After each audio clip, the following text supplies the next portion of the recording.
नमस्ते बच्चों। आज हम कंटिन्यू करेंगे अपना chapter 2 class 9th SST that is constitutional design. संविधान निर्माण की प्रक्रिया जो हमने अपने पहले पार्ट में ऑलमोस्ट कंप्लीट कर ली थी, जिसमें हमारा making of the Indian constitution topic already हो चुका है। इसके इम्पॉर्टेंट चीज़ें आज हम स्टडी करेंगे और मेन टॉपिक हमारा रहेगा प्रेम्बल ऑफ इंडियन कॉन्स्टिट्यूशन, भारतीय संविधान की प्रस्तावना। So let's start the topic.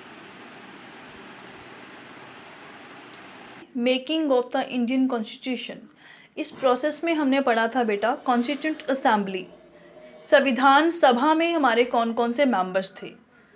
तो यहाँ पे उसकी पिक्स भी आपको दिखाई गई है। इसकी कुछ इंपॉर्टेंट चीज़ें हैं जो हम पढ़ेंगे। सबसे पहले कॉन्स्टिट्यूंट असेंबली में इसका क्वेश्चंस भी हम ऑलरेडी कर चुके हैं। Motilal Nehru, first of all 1928 की अगर हम बात करें तो 1928 से 1931 तक कांग्रेस का जो अधिवेशन हुआ था, कॉन्स्टिट्यूशनल मीटिंग हुई थी उसमें मोतीलाल नेहरू और 8 अलग अलग और सदस्यों ने मिलकर, नेताओं ने मिलकर जो है इसका ड्राफ्ट जो है तैयार किया संविधान का, कि इसमें कौन कौन सी चीज़ें जो बेसिक वैल्यूज़ हैं वो कौन सी होनी चाहिए। कराची में सेशन हुआ था 1931 में, इसको भी आप याद रखेंगे, अंडरलाइन कर लेंगे, ठीक है, कि जो कॉन्स्टिट्यूशन से रिलेटेड है वो आपका सेशन जो है वो कांग्रेस का कब हुआ और कहाँ हुआ। तो ये हुआ था 1931 कराची में, ठीक है। इसके अकॉर्डिंगली जो है द पाथ ऑफ कॉन्स्टिट्यूशन यानी कि संविधान बनने की राह जो है वो शुरू की गई थी, ठीक है। तो फर्स्ट ऑफ ऑल यहाँ पे देखो पिक्चर्स भी दी हुई हैं, आप साथ के साथ अपनी बुक में से देख सकते हो और इनके नाम भी लिख सकते हो, ठीक है। फर्स्ट ऑफ ऑल वल्लभ भाई जवाहर भाई Patel, Abdul Kalam Azad, T Krishnamachari. Next is Rajendra Prasad जो प्रेसिडेंट बने थे, ठीक है, जयपाल सिंह, केसी मुखर्जी,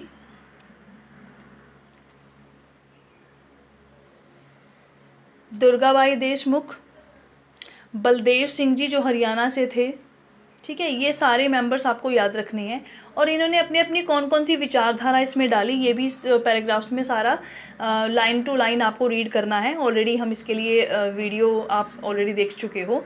तो BR अम्बेडकर हैं जो ड्राफ्टिंग कमेटी के जो हैं प्रेसिडेंट बने थे, और राजेंद्र प्रसाद जी जो कॉन्स्टिट्यूंट असेंबली के जो है मेंबर बने थे, ठीक है। More than 2000 amendments were considered, the members deliberated for 114 days spread over 3 years. Every document, president and every word spoken in the Constituent Assembly has been recorded and preserved. तो जितनी भी कॉन्स्टिट्यूट असेंबली में amend हुए, बार बार इसको change किया गया, इसकी जो वैल्यूज़ है उसको चेंज किया गया, उन सबको रिकॉर्ड किया गया। कॉन्स्टिट्यूट असेंबली डिबेट्स, जितनी भी डिबेट्स हुई, जितनी भी इसकी मीटिंग्स हुई, जितने भी इसमें चेंजेस किए गए, इन सबको जो है रिकॉर्ड जो है इनका रखा गया कॉन्स्टिट्यूंट असेंबली में, ठीक है। नेक्स्ट आपका पैराग्राफ है guiding values of Indian constitution. Guiding values कौन सी थी, इसकी जो बेसिक वैल्यूज़ हैं वो कौन कौन सी थी। तो इसके लिए यहाँ पे जो है देखो, ये बॉक्सेस में जो आपको दिखाए जा रहे हैं ये हैं अलग अलग महात्माओं के विचार। उस टाइम पे जो बड़े नेता थे, सबसे पहले आपको गांधी जी के विचार यहाँ पे देखने को मिलेंगे। इन्होंने अपने पुस्तक जो है इन्होंने बुक अपनी उस टाइम पे इस्टेब्लिश जो है करवाई थी, जिसका नाम था यंग इंडिया। तो यंग इंडिया में इन्होंने कॉन्स्टिट्यूशन से रिलेटेड जितने भी इनके थॉट्स हैं वो लिखे थे, ठीक है। फर्स्टली हालांकि जो गांधी जी हैं वो कॉन्स्टिट्यूंट असेंबली के मेंबर नहीं थे, ठीक है। नेक्स्ट यहाँ पे देखो दिखाए जा रहे हैं भीमराव जी अम्बेडकर। नेक्स्ट है श्यामा प्रसाद मुखर्जी, इनके भी विचार यहाँ पे दिए हुए हैं। उसके बाद है जवाहरलाल नेहरू, और जवाहरलाल नेहरू ने जो फर्स्टली अपनी स्पीच दी थी जिसका नाम था ट्रिस्ट विद डेस्टिनी, इसको अंडरलाइन कर लेंगे। बहुत ही फेमस स्पीच इन्होंने उस टाइम पे दी थी, भाषण, और एक उद्देश्य प्रस्ताव जो है इनके भाषण को, जिसका नाम रखा गया था ऑब्जेक्टिव रिसोल्यूशन, उद्देश्य प्रस्ताव, ठीक है। तो ये क्वेश्चन 1 मार्कर आपके पास आ जाता है कि जवाहरलाल नेहरू ने जो फर्स्टली जो स्पीच दी थी उसका क्या नाम था, उसका नाम था ट्रिस्ट विद डेस्टिनी, और हिंदी में हम इसको बोलेंगे भाग्यवधु से चिर परिचित भेंट, ये हिंदी में इसका नाम है, ठीक है। ये क्वेश्चंस आपको सारे मिल जाएंगे। सरोजिनी नायडू हैं उसके बाद है philosophy of the constitution. Philosophy of the constitution में हम स्पेशली सबसे पहले प्रेम्बल के बारे में पढ़ेंगे, ठीक है। तो आज का हमारा जो मेन टॉपिक है वो भी क्या है, प्रेम्बल, प्रस्तावना। फर्स्टली प्रेम्बल है क्या। So preamble is a introduction commentary of any constitution of particular country. किसी भी देश के संविधान का जो इंट्रोडक्शन है, जो एक छोटा सा रूप है, वो हमें कहाँ मिल जाता है? उसकी प्रेम्बल में देखने के लिए मिल जाता है, उसकी प्रस्तावना में। यानी अगर उसकी छोटी सी प्रस्तावना हमने पढ़ ली है, संविधान की प्रेम्बल अगर हमने पढ़ ली है, तो हमें सारे बेसिक वैल्यूज़ जो हैं उस पूरे कॉन्स्टिट्यूशन में, रूल्स और रेगुलेशन किसके आधार पर बनाए गए हैं, किसके बेस पर बनाए गए हैं, वो हमें पता चल जाता है। ठीक है, जैसे कि सबसे पहले आपको ये देखो, संयुक्त राज्य America, United state of America की जो प्रेम्बल है आपकी बुक में यहाँ पे दिखाई जा रही है। उसके बाद ये है the preamble of Indian constitution. इसको हम अच्छे से स्टडी करेंगे। फर्स्टली इसमें जो कलर्ड वर्ड हैं इनको ध्यान से पढ़ेंगे। We the people of India having solemnly resolved to constitute India into a sovereign socialist secular democratic republic and to serve to all citizen justice liberty equality fraternity. यानी ये जो सारे वर्ड हैं इनको अच्छे से यहाँ पे साइड में समझाया भी गया है कि इनका मीनिंग क्या होता है। इन शॉर्ट मैं आपको बता रही हूँ। ठीक है, we the people of India means all citizen of India, Bharat में रहने वाले जितने भी लोग हैं, ठीक है, सब जो हैं इस कॉन्स्टिट्यूशन को, इस संविधान को स्वीकार कर रहे हैं। ये सबसे पहले इस प्रस्तावना में लिखा गया है। ठीक है, तो हम कैसे संविधान को स्वीकार कर रहे हैं, जिसके बेसिक जो एक वैल्यूज़ हैं, बेसिक वैल्यूज़ वो क्या हैं? सबसे पहले सवरन यानी कि प्रभु सत्ता संपन्न, free of any control of outside, यानी किसी बाहर की शक्ति का हमारे ऊपर कोई भी कंट्रोल नहीं है। ठीक है, हमारी जो प्रभु सत्ता है वो हमारे लोगों के हाथ में है, क्योंकि हमने डेमोक्रेटिक सिस्टम को अपनाया था। सोशलिस्ट यानी समाजवाद। ठीक है, हम जो भी काम करेंगे, हमारे कॉन्स्टिट्यूशन में जितने भी रूल्स और रेगुलेशन बनाए गए हैं वो किसके लिए बनाए गए हैं? समाज के लिए, यहाँ के लोगों के लिए।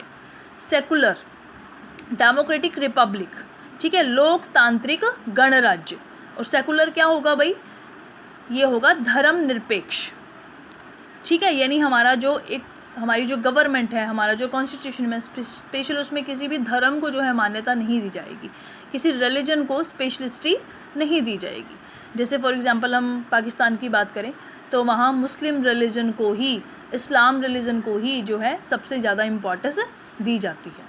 ठीक है, तो हमारे यहाँ पे ऐसा कुछ नहीं है। हमारे यहाँ पे हर कास्ट के, हर रिलीजन के लोग जो है रह सकते हैं।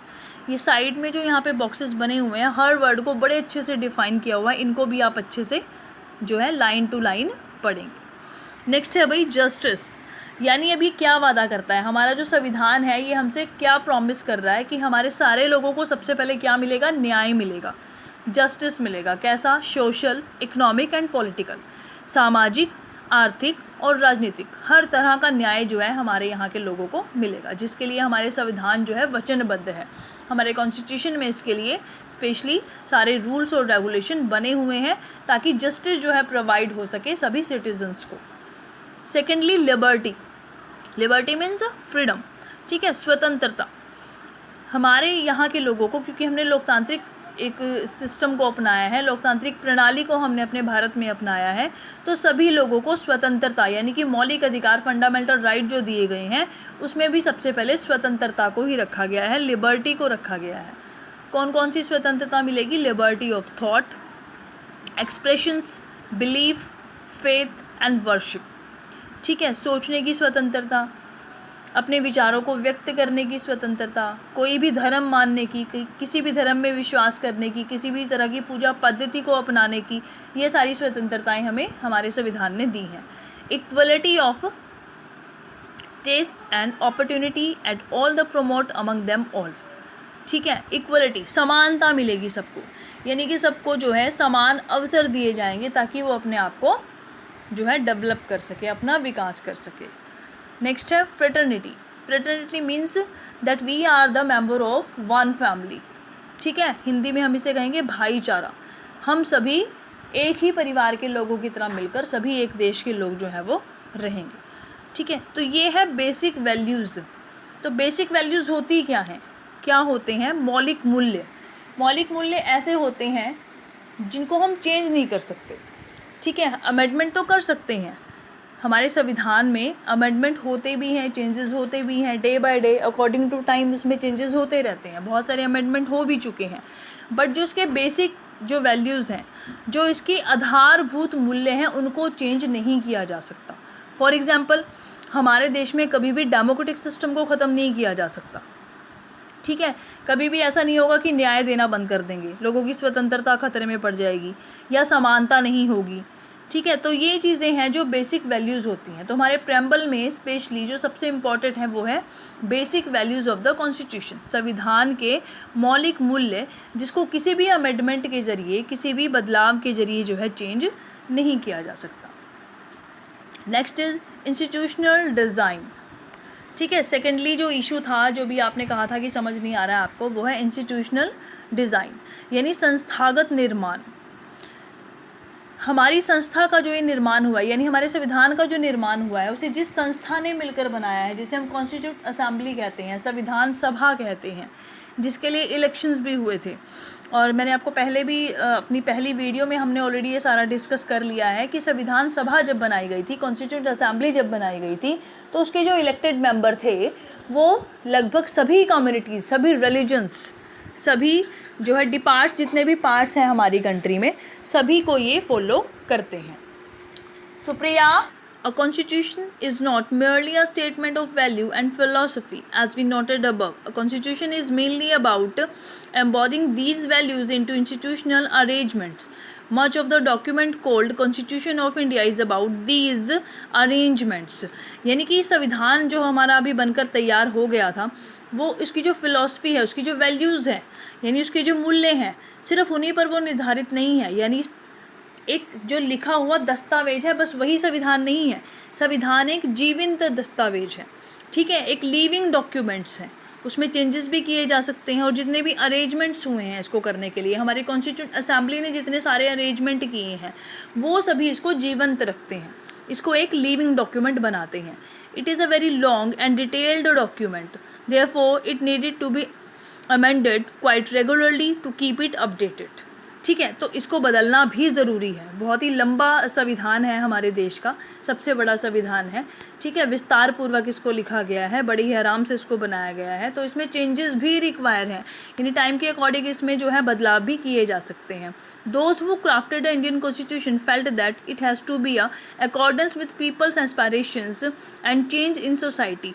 तो जो संविधान बनाने वाले लोग थे वो भी इस बात को जानते थे कि टाइम के अकॉर्डिंग और आकांक्षाओं के चलते जैसे लोग जो हैं उस टाइम गवर्नमेंट में होंगे, उस टाइम पे जो लोग, जो प्रशासन होगा, वो इसको अपने अकॉर्डिंगली चेंज कर सकेंगे, ठीक है। So they made provision to incorporate change from time to time. तो उन्होंने इसमें ये प्रोविज़न भी बनाया था कि इसको चेंज किया जा सकता है। These changes are called constitutional amendments. इन चेंजेस को, इन बदलाव को हम कहते हैं संवैधानिक बदलाव, ठीक है, यानी कि संवैधानिक संशोधन, constitutional amendments. The constitution describes the institutional arrangement in a very legal language. If you read the constitution for the first time, it can be quite difficult to understand. ठीक है, लीगल लैंग्वेज कैसी होती है भाई? कानूनी भाषा, यानी आम लोगों के लिए तो आसान ही नहीं है संविधान को पढ़ना और समझना। तो पहली बार अगर पढ़ेंगे बिल्कुल भी समझ में ये नहीं आएगा। Yet the basic institutional design is not very difficult to understand. अब इसकी जो बेसिक वैल्यूज़ है, आधारभूत जो संस्थागत परिवर्तन है, जो इसका निर्माण किया गया है, उसको समझना आसान, बहुत आसान है। लेकिन जो इसमें लैंग्वेज यूज़ की गई है, ठीक है, स्पेशली अमेंडमेंट के लिए जो लीगल लैंग्वेज यूज़ की गई है, उसको जो समझना है थोड़ा मुश्किल है।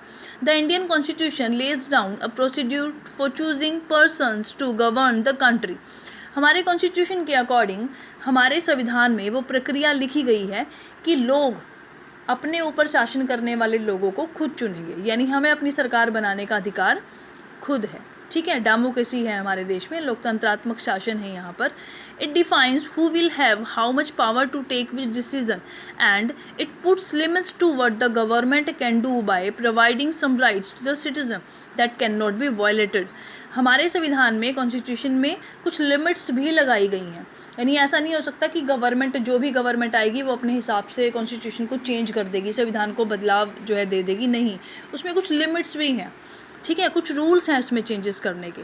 The remaining 3 chapters in this book are about these 3 aspect of the working of Indian constitution. Next जो हमारे चैप्टर अभी आने वाले हैं उसमें हम यही पढ़ेंगे कि इंडियन कॉन्स्टिट्यूशन जो है वो वर्क कैसे करता है, ठीक है। उसमें जो रूल्स और रेगुलेशन जो लिखे गए हैं, जो इतनी सारी लोगों की डे बाय डे की, ठीक है, अकॉर्डिंग टू टाइम जितनी सारी बदलते हुए, चेंजिंग द टाइम जितनी सारी उनकी एस्पिरेशंस हैं, जो वो चेंजेस चाहते हैं, जो बदलाव वो चाहते हैं, उनको किया जा सकता है या नहीं किया जा सकता। But this text book will not cover all the silent feature of the institutional design in the Indian Constitution. But फिर भी हम कहेंगे कि जितना आपकी बुक में दिया गया है वो इस चीज़ को कवर करने के लिए काफ़ी नहीं है कि कैसे एक संस्थागत जो निर्माण है, संस्था का जो निर्माण है, कॉन्स्टिट्यूशन का जो निर्माण है और कैसे ये काम करता है, इन सारी चीज़ों को खाली हम एक चैप्टर पढ़ के जो है समझ नहीं सकते। तो नेक्स्ट जो हमारे टॉपिक रहेंगे वर्किंग ऑफ इंस्टीट्यूशन, वो हमारा नेक्स्ट चैप्टर रहेगा। That is all your chapter